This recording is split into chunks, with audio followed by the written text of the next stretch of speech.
네, 청취자 여러분 안녕하십니까? 고칼의 제주팟 진행을 맡고 있는 시사 팟캐스터, 제주를 근거지로 하고 있는 시사 팟캐스터 고칼입니다. 2023년 새해가 밝았습니다. 설날 새해 복 많이 받으시길 바라겠고요. 가까운 분들, 친지들, 그리고 또 이제 여러분들 각자 애정하는 분들 좋은 새해 인사 많이 나누셨기를 바라겠습니다. 저 코칼도 올 한해 좀 더 자주 여러분들 찾아뵐 수 있도록 좀 더 부지런히 노력하겠고요. 네, 아무튼 많은 질책과 관심 부탁드린다는 말씀과 함께 새해 첫 방송 시작해 보도록 하겠습니다. BGM을 넣으려다가요. 지금 좀 기술적인 문제들이 좀 발생해서 제가 BGM을 지금 부득이하게 넣을 수 없는 상황이라는 거 조금 양해 말씀드리고요. 그렇습니다. 이제 이 시사 팟캐스터라는 게 말이 좋아서 시사 팟캐스터지 사실 모든 걸 다 해야 됩니다. 기획, 인터뷰, 기술 모든 걸 다 하다 보니까 제가 아직 좀 모자라고 모르는 부분들이 좀 많이 있거든요. 그런 면에서 저 역시도 좀 공부를 많이 한다고는 하는데 가끔 이렇게 안 될 때가 있네요. 자, 먼저 오늘은요. 설날 연휴 끝자락부터 시작된 이 한파 때문에 굉장히 많은 분들 지금 고생을 하고 계십니다. 제주에 오셨던 이 귀성객들 그리고 이제 관광하러 오신 분들이 한 3만 명, 4만 명 정도가 마지막 날 제주를 빠져나가지 못해서 그야말로 참 힘든 시간을 기억나는 명절이라고 하면 안 되겠구나. 정말 힘든 시간을 보내신 것 같은데요. 아무튼 이제 연휴 끝나고 오늘부터 25일부터는 모든 항공편이 지금 정상적으로 지금 운항이 되고 있는 상황인 것 같습니다. 그래서 제가 일단 제주공항 홈페이지 들어가서 지금 현재 상황 한번 살펴보도록 하겠습니다. 제주국제공항 홈페이지인데요. 출발 도착 안내 관련해 가지고 이렇게 지금 시간대별로 항공사별 수속 상황이라든가 이렇게 지금 나와 있습니다. 수속이 진행되고 일부 출발한 항공편도 있는데 사실 어제부터 이제 워낙 많이 밀리다 보니까 지금 웬만하면은 좀 지연되는 편수가 지금 많다라고 이렇게 보시면 될 것 같습니다. 지금 화면 보시면 알겠지만 웬만한 것들은 이제 거의 지금 지연 중이다라는 그런 상황인 거 이런 거 좀 염두를 해주시면 될 것 같고요.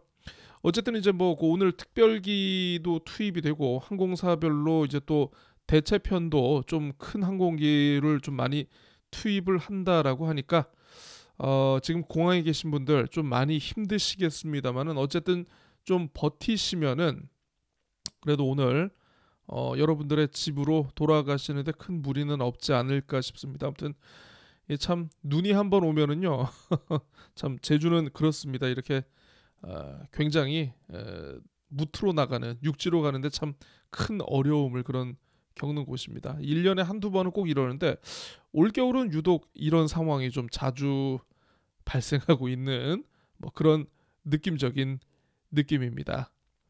자, 아무튼 오늘 잘 빠져나가시기를 바라겠고요. 자, 오늘은 제가 딱히 준비한 소식은 없습니다. 제가 지난해 말부터 트위터 내용을 이렇게 좀 여러분들과 같이 읽어보면서 관심 있는 뉴스들 이렇게 지금 같이 좀 보는 나름대로 코너라고 해야 될까? 이렇게 하고 있는데 오늘은 일단은 요 내용만 좀 한번 해볼까 합니다. 첫날이고 새해 첫날이고 저도 지금 기술적인 문제들이 있어서 좀 잘 안 되고 하다 보니까 네. 자, 트위터를 한번 보겠습니다. 국내 뉴스 어떤 게 있을까요? 예, 지금 MBC 뉴스가 방금 전에 들어왔는데 오늘 새벽 1시 45분쯤 서귀포 남동쪽 148km 해상에서 홍콩 선적 6,500톤급 원목 운반선이 침몰하는 그런 사고가 발생을 했군요. 인근 선박이 지금 2명을 구조했다라고 하는데 어떤 내용이죠? 이거 한번 좀 보겠습니다. 자, 서귀포 남동쪽 해상 아까 148km 해상이라고 했죠? 홍콩의 목재 운반선이 침몰해서 아유, 아이고 좀 많이 실종이 됐네요. 이게 20명 정도 지금 실종된 생각보다 좀 큰 사고네 이게. 예. 자, 한번 보겠습니다. 남동쪽 한일 중간 수역에서 홍콩선적 화물선이 침몰해서 지금 20명이 실종됐다라고 하는데 일단은 지금 인근 선박이 2명을 구조했다라고 하고 그 이외의 구조 소식은 아직 들어온 것 같지는 않고 있습니다. 다행히 한국인 선원은 없는데 중국인 14명 그리고 미얀마인 18명이 타고 있는 선박이라고 하니까 네. 빨리 좀 찾았으면 좋을 것 같고요.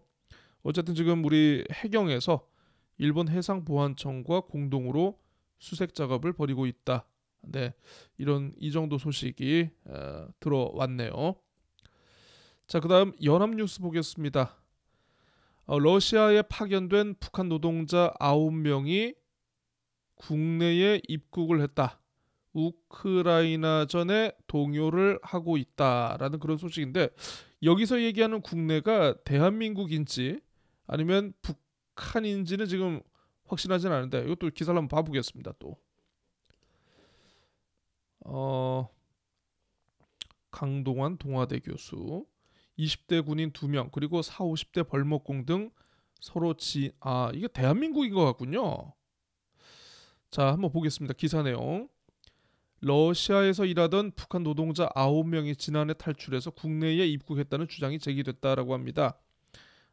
강동환 동아대 교수라는 분이 이 연합뉴스하고 통화해서 이렇게 주장을 했다라고 하는데 현재 이 9명이 북한 이탈 주민 정착지원사무소 하나원에서 지금 교육을 받고 있는 중이라고 합니다.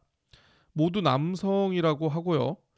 연령은 20에서 50대로 다양한데 이 가운데 2명은 군인 신분이라고 합니다. 러시아에 모두 파견된 그런 상태였다라고 하는데요.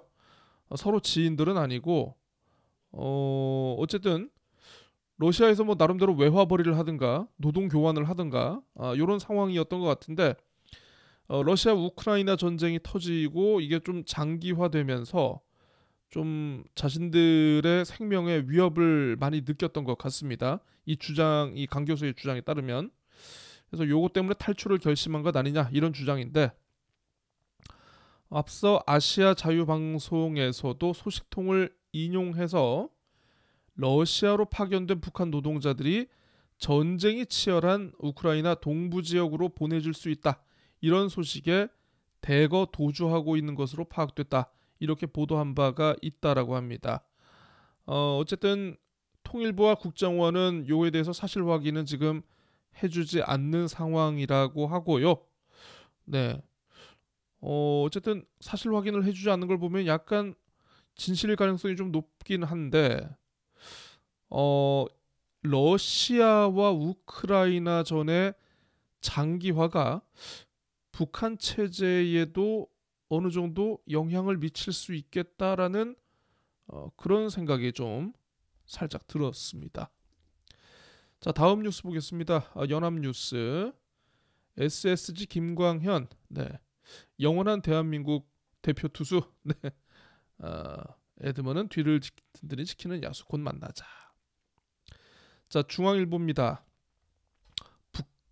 지난해 말 북한의 무인기 침투가 확인된 이후로 요즘 이제 북한의 드론 전력에 대한 관심 그리고 이에 대한 우리나라 군의 대응에 대해서 좀 어떤 요런 관심들이 지금 많이 높아지고 있는데 약 500에서 1000대 가량의 무인기를 보유한 것으로 알려져 있다라고 합니다. 기사 제목이 때로 오면 당해낼 재간이 없다. 이것도 한번 보겠습니다.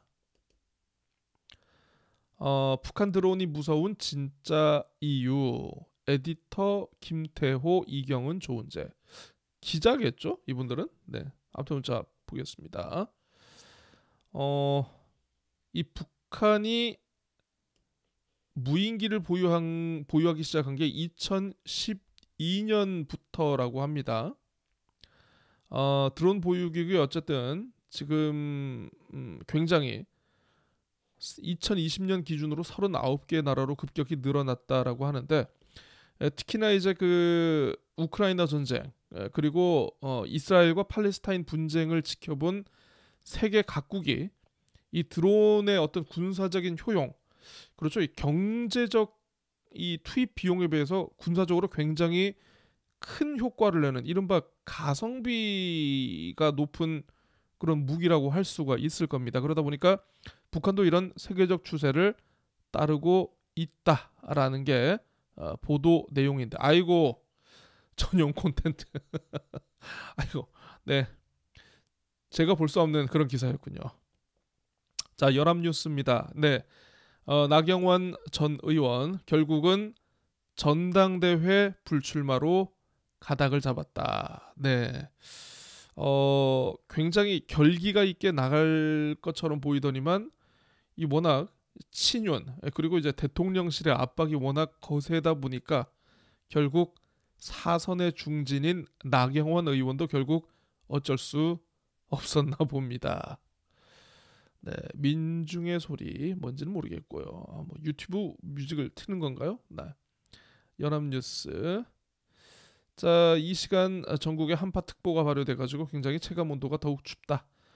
제주에는 비행기가 못 떠서 난리였는데 또 이제 전국적으로 울릉도에는 70cm가 넘는 폭설이 내렸고 서울에선 계량기 동파 사고 등이 속출하고 있다. 그런 소식입니다. 표준 단독주택 공시가격. 네. 지금 정부가 굉장히 지난 정부의 이 공시가격 현실화 정책에 반기를 든 바 있죠. 그래서 공시가격을 좀 의도적으로 좀 다운시키기 위해서 여러 정책들, 그리고 좀 이런 것들 많이 썼는데 결국 14년 만에 하락을 했다. 득일까요? 실일까요? 어쨌든 뭐 또 지금 살펴보면은요. 어쨌든 지금 전 세계적으로 부동산 시장이 약간 지금 하향기, 침체기에 좀 접어들고 있는 상황이다 보니까 뭐 굳이 지금 정부의 정책적인 의지가 아니더라도 단독주택 공시가격, 부동산 가격 하락은 어떻게 보면 예정된 수준이 아닐까, 네, 싶습니다. 난방비 부담에 겨울나기가 힘들다라는 아우성이 곳곳에서 터져 나오고 있다는 소식. 네. 대도시에서는 아마 도시가스를 많이 쓰는데 제가 있는 제주 같은 경우에는 도시가스가 공급이 되지 않습니다. 그래서 많은 분들 제주 오시면은 난방비 때문에 기겁을 하곤 하는데, 네, 도시가스 써도 그렇게 힘드신데 여기서 이 도시가스 없는 제주에선 얼마나 더 어렵겠습니까? 자, 그다음 연합뉴스. 네, 코로나19 이제 30일부터 실내 마스크 착용도 이제 권고로 바뀌죠. 관련해서 신규 확진자가 일주일 전보다 줄어들었다.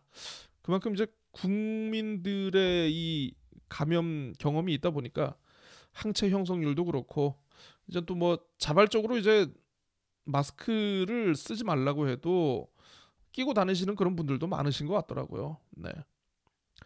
자, 중국의 해킹 그룹이 우리말 학회 등 12개 학술 기관에 대해서 해킹 공격을 했다라는 속보가 들어왔는데 요거 한번 보겠습니다. 이놈의 새끼들 이거. 자, 우리나라 기관 등에 대해 사이버 공격을 예고했던 중국 해킹 그룹이 실제로 우리말 학회와 고고 학회를 비롯한 12개 학술 기관의 홈페이지를 해킹한 것으로 확인이 됐다라고 합니다. 중국의 해킹 그룹이라고 하니까 공식적인 뭐 기구는 아니고 그냥 일반 컴퓨터 좋아하는 해커들끼리의 어떤 사적인 모임이 아닐까 싶기는 한데요. 근데 얘네들이 해킹한 기관이 지금 뚫린 데가 어딘지를 보니까 우리말 학회, 고고 학회, 학부모 학회, 교원대학교 유아교육과 보건기초의학회, 사회과 수업학회, 동서정신과학회, 구순구 계열학회, 시각장애 교육재활학회, 주로 교육기관들을 대상으로 공격을 많이 했군요. 교육기관을 대상으로 공격을 한 이유가 무엇인지에 대해서는 아직 기사에는 나오지는 않았습니다만은 그래도 비교적 교육기관인 경우에는 나름대로 요 사이버 전산망의 보안이 그래도 제가 높은 것으로 알고 있습니다만은 자기들의 실력을 과시하려 한 것인지 뭔지는 모르겠습니다. 근데 이게 재밌는 게 이놈들이 우리말 학회나 고고 학회를 해킹을 했다라는 걸 보니까 최근 이제 중국이 이 진행하고 있는 어떤 그 동북공정과 관련해 뭔가 실력을 과시하는 것 같은 그런 느낌도 드네요. 네. 어쨌든 빨리 좀 정부에서 뭔가 대책을 내놓아야 할 것 같습니다. 자, 트위터로 보는 뉴스는 제가 이 정도까지 하도록 하겠습니다. 그 다음에 이제 제가 도내 뉴스를 좀 몇 개 좀 살펴볼까 하는데요. 자, 먼저 이 뉴제주일보 기사 한번 보겠습니다. 설 연휴 동안 아마 이제 그 민심이 융합되는 기간이다 보니까 설 연휴 때 어떤 얘기들이 오갔는지, 이 도민들의 관심사가 무엇인지 지역 정치권과 언론 그리고 이제 뭐 행정에서는 관심이 높을 수밖에 없을 겁니다. 닷새, 길게 쓰면 닷새, 짧게 쓰면 사흘 동안의 어떤 이 설 연휴 핵심 화두는 경제와 선거였다라는 뉴제주일보 기사 한번 보겠습니다. 자, 설 밥상머리를 달군 최대 화두는 경제다. 네. 지속되고 있는 팬데믹 그리고 고물가, 고금리의 신삼고 경제 위기는 언급하기조차 입 아플 정도로 여전히 도민들의 생활고를 짓누르고 있다. 여기에 대해서 3월 8일 치러질 조합장 선거와 관련된 얘기도 물론이고, 그리고 이제 1년 정도 남긴 했습니다만은 내년 4월 치러지게 될 국회의원 선거와 관련해서 전망, 분석, 인물평 뭐 이런 것들이 지역 사회의 민심이 여러 경로를 통해서 다양하게 표출됐다. 기사는 이번 설 명절을 기점으로 아예 선거전이 본격화됐다 이렇게 보고 있는 것 같습니다. 자, 설 명절 성묘 발길도 이어졌다라고 하는데 먹고 살기 힘들다는 이야기는 현 정부와 도정에 대한 평가로 이어지다가 결국 선거로 귀결이 됐다라고 이렇게 보고 있군요. 사실 뭐 이제 뭐 이번 선거 앞두고 뭐 조합장 후보군이라든가 그리고 내년에 출마가 예상되는 국회의원 이 후보군들이 뭐 주요 교차로 거점마다 그냥 현수막들을 다 이게 걸어 내놓고 있습니다. 아무튼 요런 것도 물론이고 이제 뭐 모임이면 모임, 마을 포제 각종 뭐 사람만 좀 모인다 싶으면 가가지고 그렇게 열심히 인사를 드리고 그렇게 했다라고 하는데 지금 정부의 중간 평가 성격이 강한 이번 국회의원 선거에서 야당인 더불어민주당이 6차례 연속으로 세개 선거구를 싹쓸이할 수 있을지, 아니면 여당인 국민의힘이나 다른 정당이 국회의원을 배출할 수 있을지 다양한 전망들이 도민들의 입에 오르내렸다. 이와 함께 공직선거법 위반 혐의로 법정에선 오영훈 도지사의 재판 앞으로의 예상과 그리고 이게 또 지역정가에 어떤 영향을 미칠지, 도지사 보궐선거를 할지 이런 거에 대한 서로 다른 관측들을 내놓으면서 열띤 토론을 벌였다라고 합니다. 네, 뉴제주일보 기사였고요.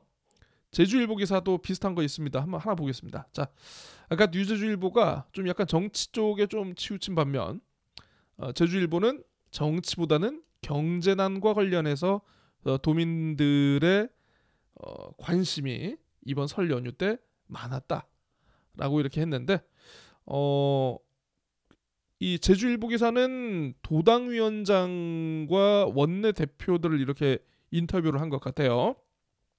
한번 보겠습니다. 자, 먼저 허용진 국민의힘 제주도당 위원장, 정치적인 얘기보다 지역경제 얘기를 이번에 많이 하는 것 같더라라고 이렇게 나름대로 민심 동향을 파악을 한 것 같습니다.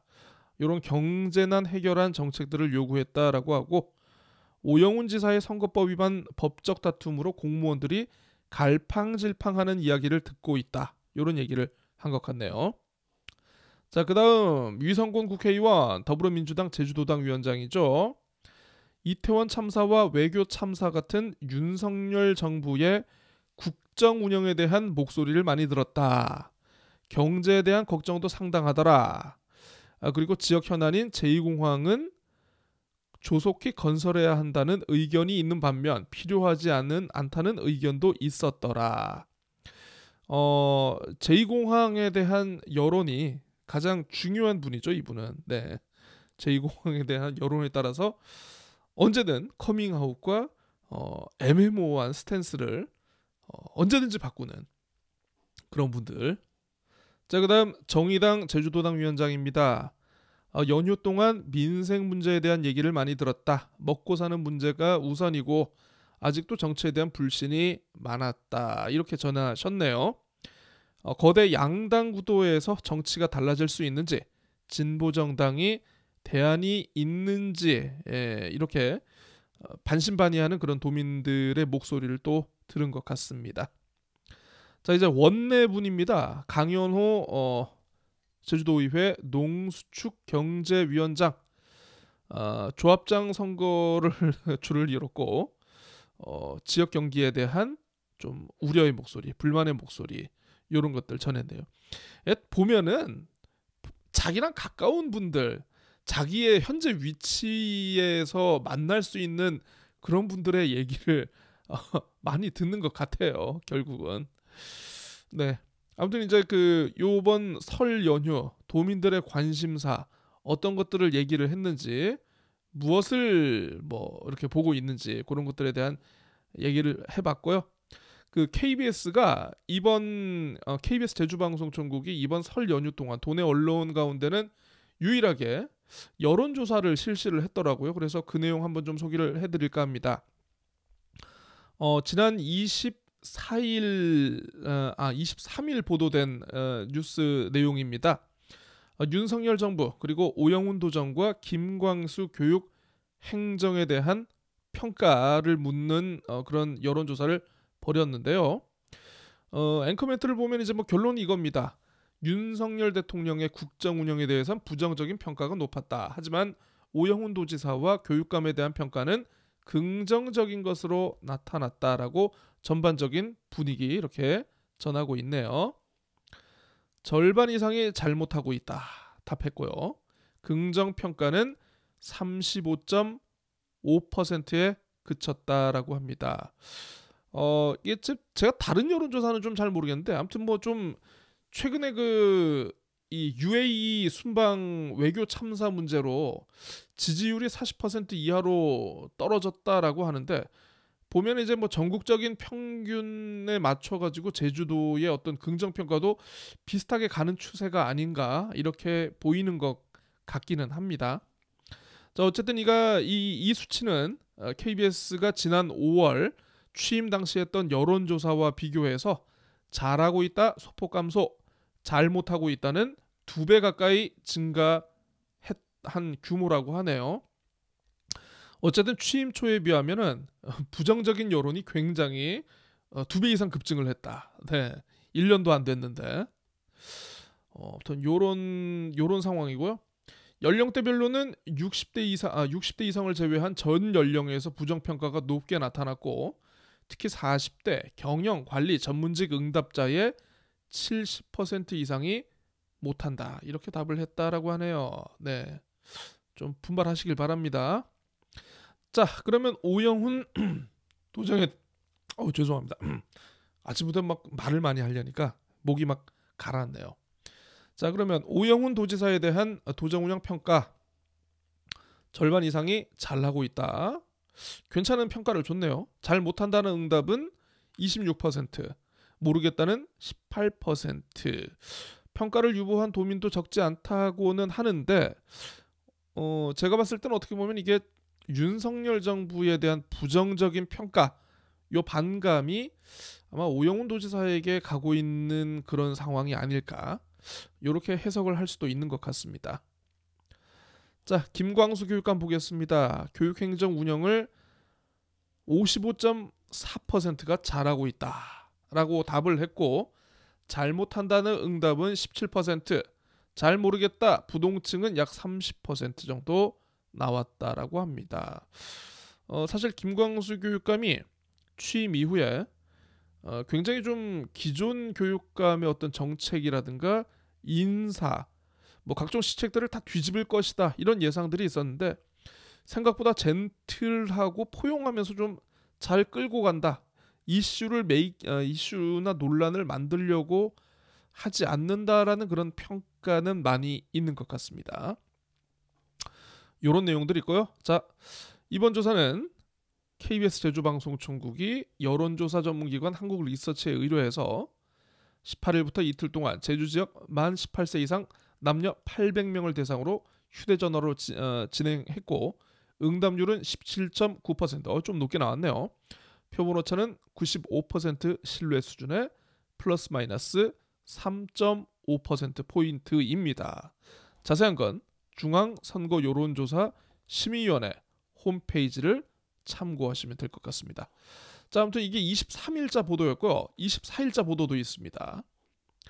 국민의힘 차기 당대표와 그리고 이재명 더불어민주당 이 검찰 대표의 검찰 소환 조사에 대한 생각을 이렇게 물었네요. 결론부터 말씀드리면 정당 지지도는 더불어민주당이 높게 나왔고, 여당인 국민의힘 차기 당대표로는 안철수 의원 지지도가 가장 높게 나타났다. 이런 소식을 전하고 있습니다. 자, 도민들 사이에선 더불어민주당 35.3, 국민의힘 26.4, 정의당 5.9% 순으로 이렇게 나왔다라고 합니다. 아직은 뭐 선거가 좀 시기적으로 좀 거리감이 있다 보니까 무응답층이 한 30% 정도 넘게 나왔다라고 하는데, 결국은 뭐 그러면 뭐 다음 총선도 그거죠. 이 30%를 어느 정도 더 끌어올 수 있느냐가 아마 승패의 갈림길이 되지 않을까 싶습니다. 근데 다만 이제 민주당의 입장에서는 좀 약간 우려를 해야 될 게, 9월 추석 여론조사에 비해서 상대적으로 좀 많이 떨어졌고, 국민의힘도 소폭 내려갔다라고 합니다. 자, 국민의힘 차기 당대표로 누가 좋을지라고 묻는 질문에 대해서 안철수 의원 23.4, 김기현 친윤의 적자임을 자임하는 김기현 의원이 22.8, 오차범위 안에 있기는 한데요.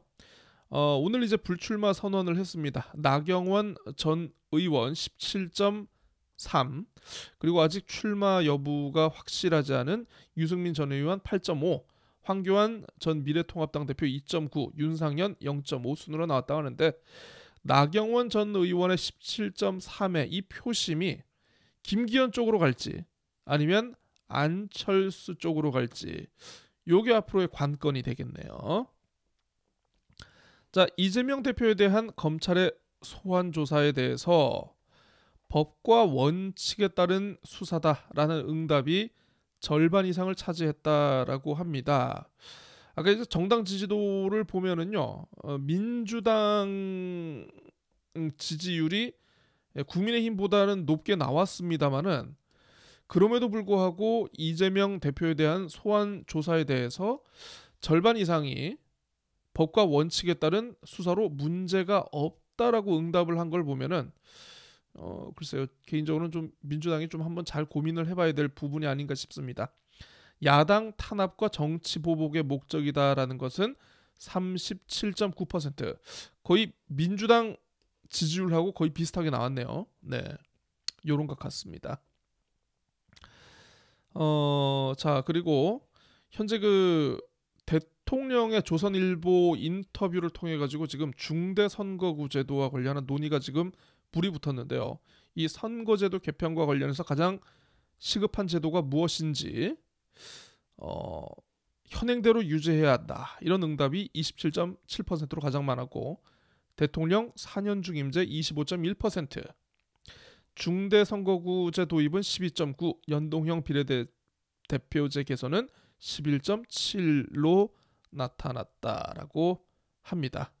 여론조사 개요는 아까 말씀드린 대로 이게 똑같고요. 네, 자세한 것은 중앙선거 여론조사 심의위원회 홈페이지를 참조하시면 되겠다라는 그런 말씀 드리도록 하겠습니다.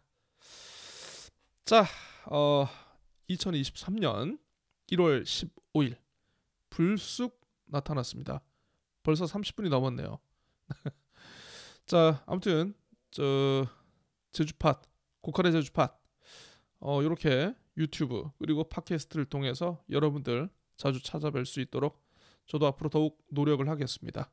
오늘 좀 음악이 없어서 BGM이 없어서 좀 심심하긴 한데 이 기술적인 문제는 제가 빨리 공부를 해서 조치를 하는 쪽으로 이렇게 한번 해보도록 하겠습니다.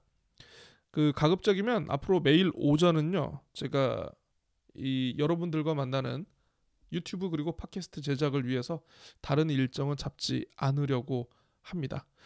그만큼 이제 새해에는 제가 이걸 그만큼 열심히 하겠다는 저의 다짐이기도 하고요. 아무튼 믿고 봐주시면은 그에 걸맞는 좋은 지역 뉴스, 퀄리티 있는 뉴스 만들어내기 위해 제가 많이 노력을 하겠습니다. 자, 청취해 주셔서 정말 감사드리고요. 추운 날씨 조심하시고 내일 다시 찾아뵙겠습니다. 안녕히 계십시오.